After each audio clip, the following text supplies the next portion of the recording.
Welcome back to the Lap Podcast. I'm Tristan Rines. Absent from this episode is Kevin Walker. He got a little tied up. We still have work. We've got jobs. We've got lives outside of this thing. But I want to make sure that we're still bringing you content around every single race weekend. This is episode 12 of season 2 of your destination Formula One podcast ahead of the Monaco Grand Prix, the crown jewel, as they love to call it, on the Formula One calendar. This episode, the concrete crown jewel, as of course they're racing on concrete. We've got a lot to talk about today. Max Verstappen's magnificent win in Imola, the disaster that was the Mercedes Imola Grand Prix, and previewing and predicting the Monaco Grand Prix this upcoming weekend, and so much more. So if you haven't already, please hit like on the podcast, subscribe to the channel. It helps support for absolutely zero cost. Not a single dollar you need to spend to support this channel. So we really appreciate you subscribing, sticking around, watching the content. Again, it just helps us move on up the algorithm and get seen by more Formula One fans like yourself. Also, feel free to follow us on the social medias, scrolling down at the bottom of the screen below. If you're feeling dangerous as well, share us with your friends. But let's get into it. Let's start this whole thing. It was win number 2 for Max Verstappen. It was the second Grand Prix win of this Formula One season, and Max Verstappen keeping himself very squarely in this World Drivers' Championship conversation. The current standings as we sit: Oscar Piastri still leading the way at 146 points, finishing P3 this past weekend with a tire offset to Lando Norris, who is second in this World Drivers' Championship, who finished second in this last Grand Prix weekend. Max Verstappen, though, hanging in there at 124 points. We only have 22 points separating our top 3 in this World Drivers' Championship. George Russell's kind of hanging in there, hasn't quite reached triple-digit territory quite yet, sitting at 99 points. But we have the chance to really see this thing go the distance this season. We have an opportunity to really, have a full-on 3-way championship battle. And if Mercedes can figure their situation out, maybe we might have another contender in the mix, but maybe not quite yet this season. And we're going to talk about Mercedes plenty a little bit later in this episode. But Red Bull are doing absolutely everything they can to keep Max Verstappen squarely in this championship, to keep him happy, to keep the Dutchman in high spirits before they walk into this next regulation in 2026 alongside the Ford partnership for their own power units they're going to be making in-house, kind of a 70-30 situation, Red Bull carrying a lot of the weight there. But Red Bull even bringing upgrades, a little bit track specific, but overall upgrades even this weekend. They've not been shy at throwing more resources at a Max Verstappen championship campaign this year, because they have no idea what the future even holds. And bringing an engine cover, a rear suspension, and a rear corner in Imola. Max, though, at the end of the day, is driving the hell out of that car and is arguably the 3rd fastest this season as well. He's been making the McLarens work for every single thing that they have to get. Slowing down Oscar and Lando in Miami, keeping the McLarens away in Japan en route to a first top step of the season for Red Bull. Maybe a little bit picturesque, a little bit of a moment between them and Honda to get that win in Japan. But if not for a 5-second penalty in Saudi Arabia at Jeddah Corniche, it's very possible that Max Verstappen has a 3rd win to his name this season and could very well be much higher up within this trio, with this 1, 2, 3 in the World Drivers' Championship. The biggest thing stopping Max Verstappen, at least in my personal opinion, from pulling away from the McLarens really is the car and the infrastructure and its operating window. And with the recent enhancements and recent upgrades that we've seen Red Bull bringing to this year's car, I think the feeling from Max after Imola was that their operating window has broadened out a bit, has widened up a bit. And honestly, if that's the case, I don't see any reason why Max Verstappen can't keep himself in this championship battle throughout the rest of the season. McLaren also having to develop their car the rest of the way. We've still got a lot of racing to go. 17 Grand Prix weekends still to go, with a smattering of sprints throughout the rest of this season. So the question really becomes, with all the resources that Red Bull's putting into this championship push, within all the resources and all the effort and the hell of a talent that is Max Verstappen, still pretty undeniably the best driver on the grid, what's going to stop the Dutchman? What's going to hold them off? That operating window being kind of that question week in, week out. If the setup is correct, I think he has an absolute chance. If McLaren are a little bit off the beat, he also has a chance, And the question kind of starts to come back towards the Papaya group. Can McLaren hold off the Flying Dutchman? So far, so good, but I think things could really be better throughout this season. With two number one drivers, you don't have a clearly defined championship front runner, at least not through the first 7 stages. And of course, Oscar Piastri is leading the way, but we understand how momentum and fortunes fare within this sport. We understand that maybe there are just circuits that are going to be a little bit more tailored towards Lando Norris's driving style, maybe a little bit more towards Oscar Piastri's driving style. The deficits that did exist last year with Oscar Piastri to Lando Norris, in that maybe the qualifying pace just wasn't quite there, seem to have been made up this year. And so far, of course, Piastri seems to be a bit ahead of Lando Norris with that clutch factor, the unfazed by the pressure factor. But Lando Norris obviously having some lacking moments as well. But being P2 in this championship within that 22-point margin, Lando Norris is still a factor within this championship as well. And because they're splitting all these points, because these results effectively are being chipped away at one another, there isn't somebody that's so clearly defined that McLaren are putting all their resources and all their backing into that one true championship contender this season. You might see yourself having a moment where both the drivers are kind of taking away from each other, opening up that window to let somebody else sneak through. Max Verstappen keeping himself right there in that window. Not saying it's absolutely going to happen. If you asked me to put my money down on it, who was going to win the championship this year, I think I would still say Oscar Piastri. He's driving the hell out of the McLaren so far. He's the only driver that's got over 3 wins. He's got 4 this season, and he was still the pole sitter in Imola. So as far as everything is concerned, McLaren still, again, have the best car. They still have a fantastic duo. Right now, they seem very poised for the moment. But again, I think Red Bull are going to make them work for it. And as a team, I think that McLaren still have at least one more big hurdle to overcome this season that could keep this fight for Max Verstappen, alive. That could keep this championship battle, wide open. And it's the flexi wing clampdown that we're going to see, not this upcoming weekend in Monaco, but the following weekend in Spain. That's where Red Bull feel like they can really even the playing field. They've been developing with this in mind. The question mark is really going to go back towards McLaren. Have they been able to account for this within all of their engineering? The technical lead there, Rob Marshall, has he been able to factor this as far as their operating window and seeing what exactly the McLarens are going to be able to do for the rest of the season? Obviously, this is a massive organization. It's a massive team. There's a lot of infrastructure here. There's a lot of brilliant minds that are working behind the scenes at McLaren. But understanding how crucial front wing aerodynamics, the first point of contact with the air that moves over the car, understanding and knowing exactly how that airflow is going to affect everything else behind it. You talked extensively about the brake advantage that McLaren have when it comes to their braking systems, their rear braking systems, funneling air to keep the tires cool, to keep the brakes cool as well throughout the course of a race. That was what gave them a 33-second win in Miami. If all of that is affected, if there's a domino effect of this front flexi wing that's no longer flexible enough to create all that extra airflow, all that extra oxygen flow to go back towards the rest of the components of the car to make sure the cooling is all squared away, maybe that's a false step.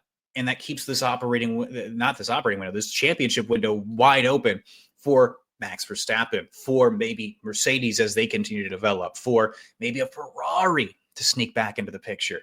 And if there's one thing for sure this year, is that clean air is the name of the game. Whoever leads the race early has a fantastic opportunity to pull away. If McLaren are at the front of the field, that's going to give them the best opportunity week in, week out, no matter what. Max Verstappen's more than willing to take advantage of opportunities, as we saw in Imola, that lap 1, turn 1, insane maneuver that we saw from Max Verstappen. One of the highlight moments so far this season, among a number of highlight moments this season, but getting that clean air advantage, getting out in front of the McLarens helped him build up a gap insanely quickly. And why exactly is the clean air such a major factor? If you're not quite certain of this is the way at least I understand it. With all the excess heat coming from the cars ahead, it's going to bog down engine performance. It's going to, especially if the gap is big enough where the trailing car can't use the DRS window once it's open, having that clean air out front, no excess heat, no excess flak, no excess aerodynamic, more excess aerodynamic turbulence coming off the back of a car ahead. If you're outside of that DRS window as well, being a second back, it's going to make a lot of a difference because then you're just taking on extra flak. You're not quite getting that aerodynamic push that, having somebody punching a hole in front of you normally would. By having that clean air, you're getting all that fresh air, it's a lot cooler. It's going to help keep the components in the operating window that you want them to be. And again, if you're outside of the DRS window, having that active, if you have that lead initially, it's a pretty good chance you're going to keep it throughout the rest of the way. So winning on Saturdays, converting on Sundays, with this close of a championship, it's looking crucial. And I mentioned Ferrari at one point. As well about them potentially creeping back into this picture. And my thoughts on Ferrari, my question really, another big performance this weekend, this one by the boys in red. Ferrari, are they back in this? That's the big question I wanted to ask. After a P4, P6 finish, Lewis Hamilton's best feature race finish so far this season, Charles Leclerc, P6, pretty solid for a guy who's been there, done that. Not quite the desired result if you're a Charles Leclerc, but after an abysmal qualifying on Saturday, what can we glean from that? The confidence for this upcoming weekend, for instance, especially, with all the glitz and glamour of Monaco for the Monegasque driver, the reigning Monaco Grand Prix winner in Charles Leclerc. What does qualifying on Saturday mean as it translates to Sunday? Well, if the performance looks a lot better on Sunday, that's fantastic for almost every other circuit, but maybe not quite so Monaco. But what does this indicate for at least the broader sense of the rest of the season? I think overall, it's one of those deals where we've seen so many highs and lows from Ferrari. Saturdays, if this is the trend of poor qualifying performance, I think that their poor qualifying are just going to keep them, again, outside of the race. We talked about clean air being so important.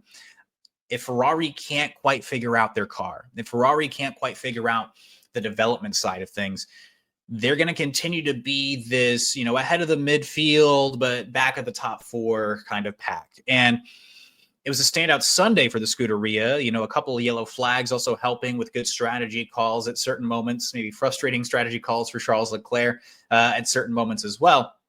But the questions really are, is the trajectory of the car correct? And they've seen some wild performance swings this season. It seems to affect the way that they're developing the car. It seems like they have a great moment in China, but then they fall back when it comes to some of the other races like Australia, right? They have a really good weekend here in Imola, right, this past weekend. But as we walk into Monaco, if their performance is terrible on Saturday, it's certainly not going to translate well on Sunday.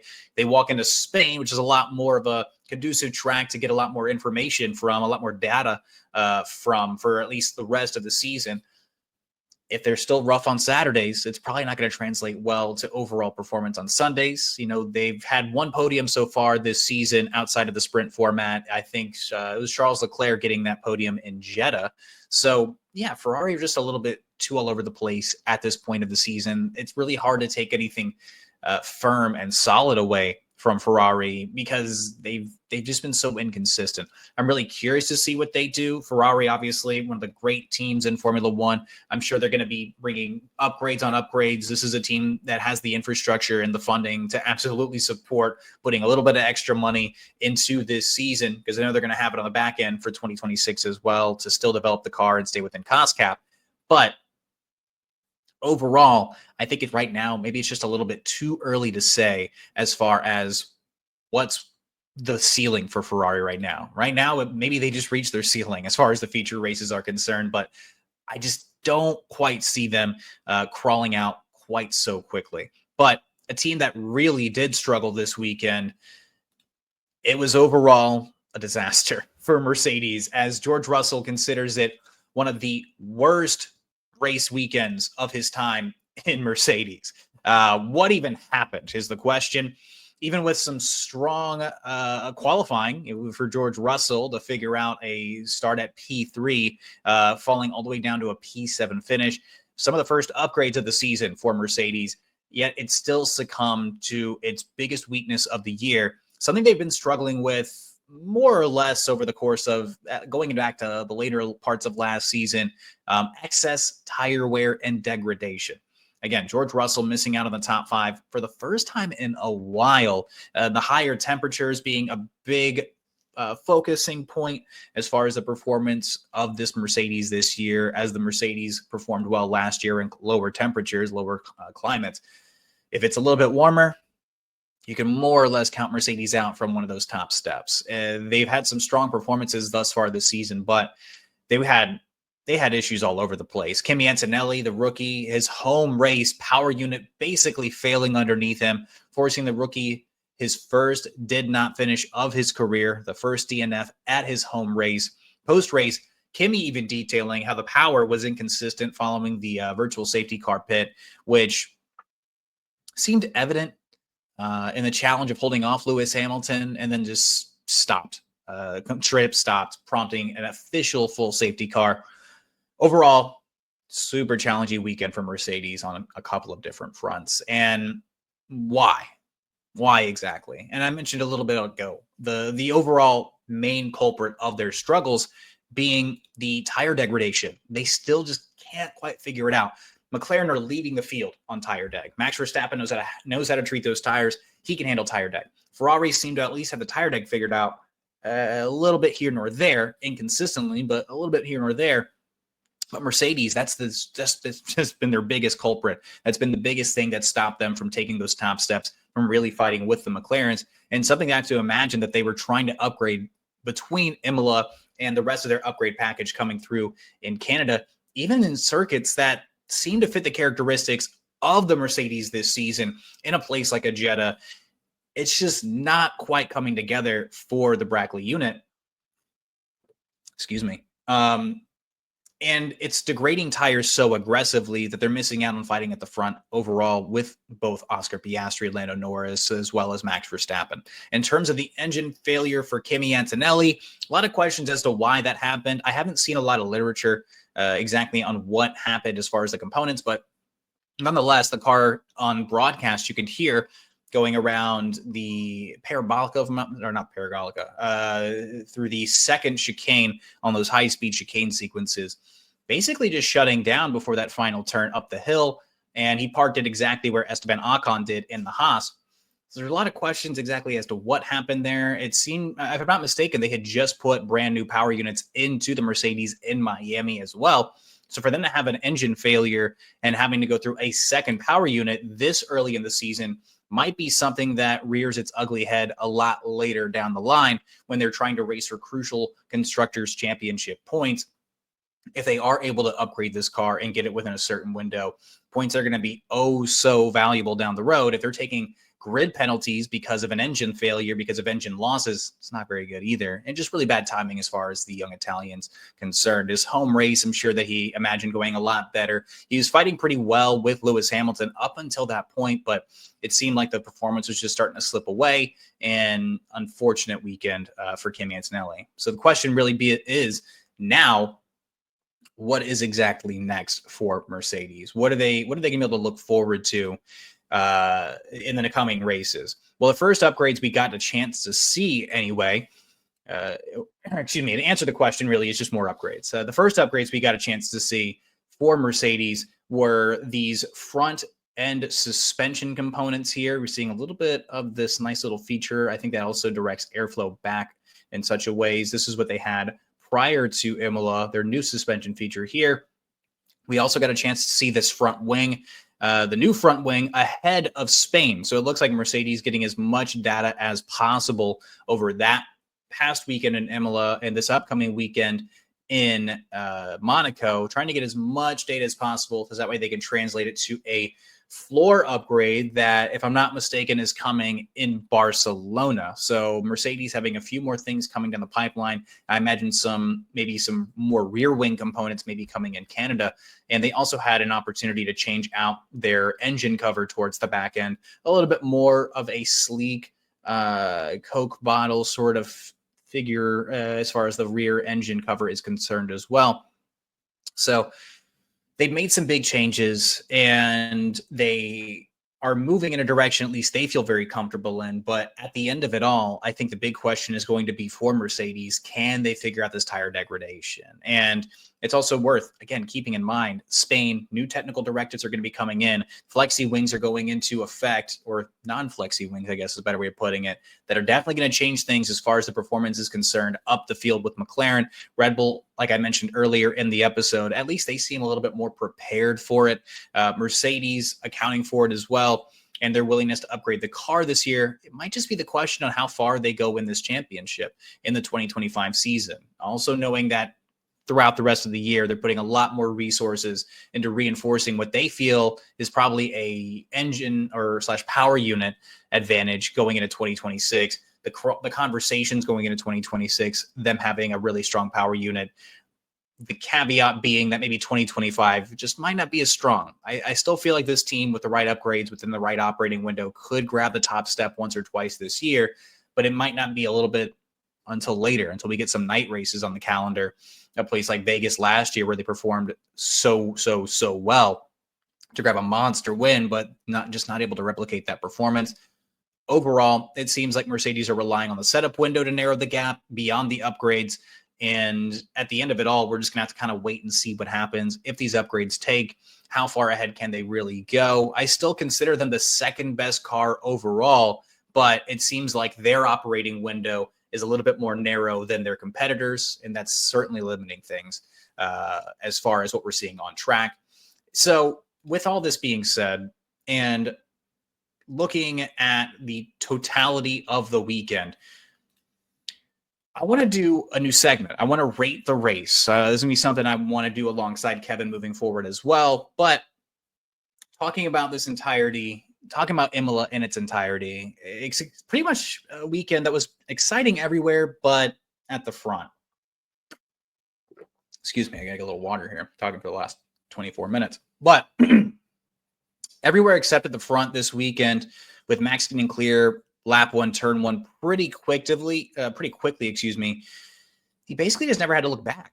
As far as the championship is concerned, it wasn't massive as far as the World Drivers' Championship is concerned anyway. A 2-3, pretty straightforward, with the placements decided more or less by tire strategy for McLaren. Ferrari had a big redemption weekend in front of the Tifosi, showing out with a strong P4, P6, creating an Alex Albon sandwich. But a tough day for Mercedes, as well as Aston Martin, with Fernando Alonso calling himself pretty much the unluckiest driver in the world after starting, if I'm not mistaken, P5, then bogged down all the way down to P11, finishing outside the points. Carlos Sainz for Williams, who've been super strong this year, netting a really strong P8. Antonelli, the home hero, DNFing, as well as Esteban Ocon due to engine issues. Isaac Hadjar, by the way, still landing in the points, was another notable moment. Yuki Tsunoda, a drive from P20 all the way to P10 to salvage his weekend after an incredibly scary crash during qualifying. Overall rating on this weekend, though, because there wasn't as much racing at the front, there wasn't as much stress when it came to Max Verstappen's win. Conversations up and down the paddock the rest of the way, I might give this race maybe a 6.5 to 6.8 out of 10. We'll give it a 6.5 on the scale for this weekend. If you disagree with me, please let me know down in the comments why you think this was a better race, why you think this was a worse race. But it was a fun weekend, a fun race, but overall just not as exciting for me personally. So with that being said, I've talked a lot about Imola, and we are going to have actually another thing to mention too. This is the last race at Imola for quite a little while. It is quite, yeah, it's not technically on the calendar for the next few years. As far as final performances are concerned too, I'll bump it up a little bit. I'm going to round it out about 6.8, understanding that as well. Let me take a quick moment to get a little more water here. Oh, boy. So, moving on, it's time to talk about this weekend's race. We've got the Circuit de Monaco. We have the crown jewel. The episode's got its title because of this circuit, because of this venue that is Monaco, the crown jewel of the Formula One calendar, sitting alongside the French Riviera, a race that weighs heavily on history. It's been a part of the championship since 1950 and been a mainstay since 1955. It's got the most glitz and glamour of any race on this calendar, with stars showing out all over the weekend. It's effectively a home race for a lot of the drivers. A lot of the drivers do actually live in Monaco. A lot of them have homes there.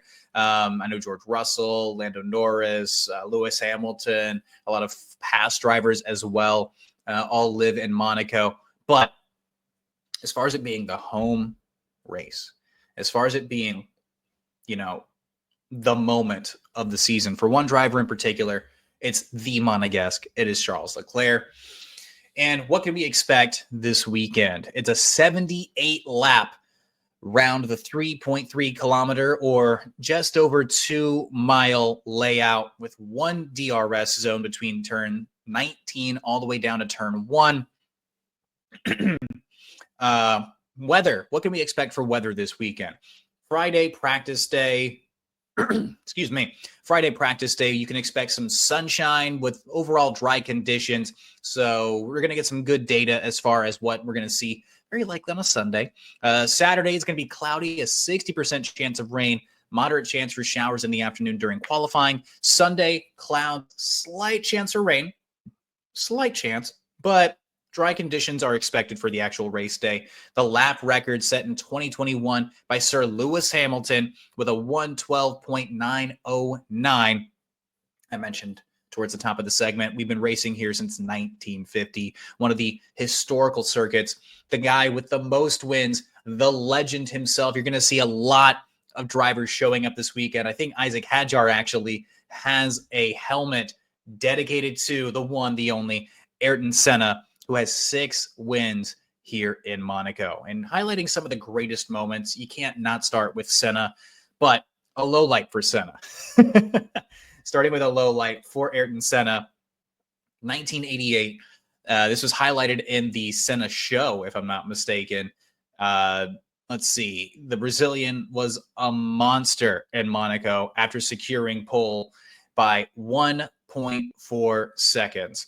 And in 1988, he had an epic lead over Alain Prost, undone with a massive crash into the fencing at the Portier. Afterwards, storming back to his home, but the moments before, stunning. Senna verifiably in the zone, so much so that before this crash, he had about a 55-second gap to his teammate in the same machinery in Alain Prost. But another moment from Senna, 1984, going back just a few years before that, with Tolman starting in 13th place through the pouring rain. And amid DNF after DNF, crash after crash, incident after incident, Senna secured his first podium in Formula One on a day that he could have very well won if the race director had not red flagged, had not stopped the race, and helped Alain Prost secure yet another victory by getting a second place finish, closing the gap from 13th. I think the first lap he had made up 6 places, if I'm not mistaken. Historically, one of the moments that defined Senna in Monaco, a place that effectively became his stomping ground after years and years and years of success leading up to it. But outside of Ayrton Senna, a couple of other big moments. Daniel Ricciardo, 2018, Ricciardo's redemption, a botch in 2016 that cost him a win in the Principality. Danny Rick was able to earn the win in 2018. And one of the great photos of all time, I'm sure you've probably seen it if you're a Formula One fan, but if you have not, please go out of your way to look this one up. Daniel Ricciardo in 2018 doing the belly flop into the pool, a super, super moment in Formula One. And it looks like I'm dealing with a little bit of stutter lag here. Hopefully I'm not losing anything. Oh, goodness. And then another big moment from last year. One of my favorite moments since I've really dedicated my time and dedicated my efforts to becoming a fan of this sport. Charles Leclerc finally does it. We finally got to see the home hero win in Monaco last year after years of oh so close moments. A slam dunk qualifying to convert into the win. One of the great calls in Formula One from Alex Jakes. And I wish we could play it. I really wish we could. I don't want to get in trouble with the YouTube police, but some of the great moments in Formula One history, just to recap them one more time in case the stuttering of the stream didn't quite catch. Ayrton Senna in 1988, the in the zone moment before the crash, but he was even highlighted in the dramatic docu kind of series, the drama series that was on Netflix. Worth a watch, by the way. Senna making his name in 1984 with 13th place start all the way up to second place, even through the torrential downpour. Ricardo's redemption in 2018. You got to check out that photo post-win. It's one of the great photos in F1, period. I love that one. And Charles Leclerc finally getting the win last year with that amazing call on F1 TV by Alex Jakes. Just chef's kiss. As far as this upcoming weekend, I think it's worth highlighting. We are going to have some new rules, some new regulations this year that are going to make things a bit more interesting. How much so is going to be up for question, up for debate. We're going to find out on Sunday. New rules for Monaco specifically, a 2-stop minimum. And if you don't make those stops at one point or another and the race for some reason ends, you have a 30-second time penalty added onto your final race time. So you're starting first and you're 40 seconds ahead, of fourth place, you're fine. But very rarely is that ever the case in Formula One. The mandatory pit stop rule itself, all drivers must make 2 stops in both wet or dry formats and have to use 3 separate sets of tires throughout the day. So 2 different compounds still being the rule. So you could do a soft, medium, soft strategy. You could do a medium, soft strategy, whatever works, but it still has to be 2 compounds. I think the window for pit stops opens up at laps after lap 6. So you're probably going to see a lot of cars, a lot of drivers, a lot of teams just getting that first stop over with out of the way early. I would not be surprised by this. With wet weather, very unlikely as well. We're going to see a lot of early stops. A lot of drivers probably starting on softs, if I had to guess, going to soft, medium, or maybe a soft, medium, soft. We're going to see the cars at the very end, potentially with the least amount of fuel. But the penalties, once again, 30 seconds per non-stop or non-change of compounds, regardless of if the race is suspended. As far as the effects are concerned, I think it's going to force teams to be very selective about which tires they plan to use throughout the weekend. We may see very differing tire strategies on Sunday as well. I proposed a few just off rip there, but it really depends on what you're preserving, what you're not using in qualifying. But I don't know if it's going to change the complexion of the race that much. Likely it's just going to, swap around and change the midfield a little bit. But the problem for Monaco, unfortunately, and that has existed the entire time I've watched Formula One and has been a problem for years and years and years, while it has all the grandeur, while it has all the prestige, while it has all the excitement around the race itself on Sunday isn't really much of a race. You can't pass. The race is basically decided on qualifying Saturday. That's the big moment of the weekend for the racing fans, those of us who aren't there, rubbing shoulders with all the crazy celebrities and all that stuff.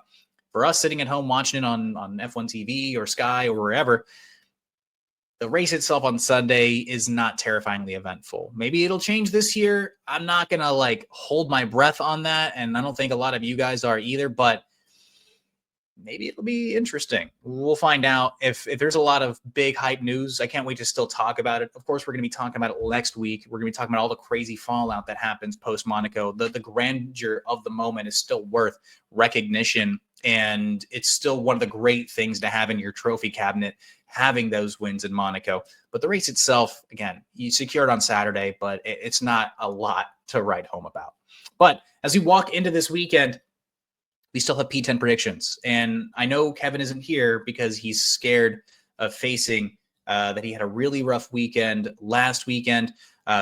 Going back, taking a look at it, though, your boy absolutely nailed it. Yuki Tsunoda recovering from a really scary Saturday. He had me scared, I'm not going to lie. to recover into 10th place exactly, netting me 25 points. Pretty sick, not going to lie. But Lewis Hamilton, best result of the season so far, feature race, but rough go for Kevin Walker as far as the points are concerned. Our total so far this year, 95 in my direction, 47 back at Kevin. But I want to remind you guys that the complexion of this can absolutely change. You get a perfect weekend. 25 points going to P10. You get that first retirement bonus, bring it to 35. Get that race winner bonus going back to 5. More points, a 40-point weekend, and me having a rough one can make this entire championship with 17 races still to go that much more interesting. As far as the picks this weekend, Kevin going with Lewis Hamilton one more time, back-to-back, Gabriel Bortoleto for the DNF, and then Max Verstappen to take yet another win in Monaco. For me, I'm going to repeat with Yuki Tsunoda. I think Yuki's going to have a really good weekend as far as, at least making Q3, at least making it into Q3. I think he's going to hover around that P10 spot. I don't expect there to be any passing on track, so I'm basically just predicting that he's going to land smack dab in P10 and recover from a pretty rough Imola. I don't think anybody is going to crash in Monaco. I don't think there's going to be any DNFs. I think everybody's going to finish the race. It might not look pretty for everybody. Last year, obviously, we had a really big incident between Checo Perez and the Haas's.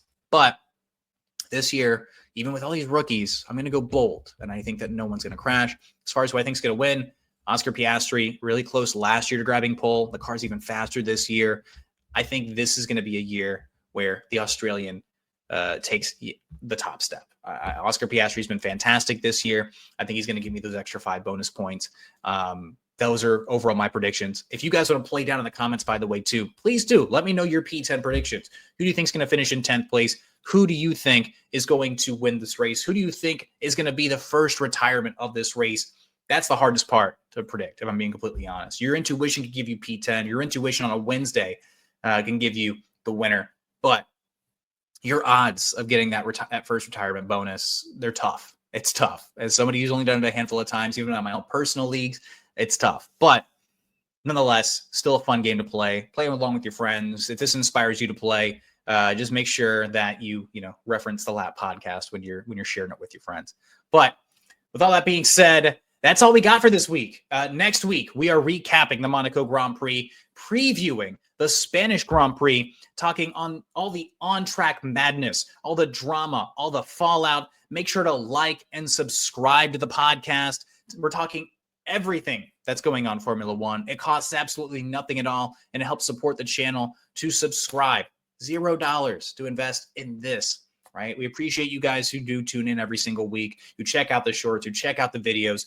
Feel free to share those with your friends to get them as a member of this podcast crowd, this audience. So we really appreciate you guys. I know Kevin wasn't here this week to express that, but we really do. So everybody who does support this channel, thank you so much. With all that being said, and thank you for watching all the way to the end, I'm Tristan Rines. Until next time, be safe, be well, and let's go racing.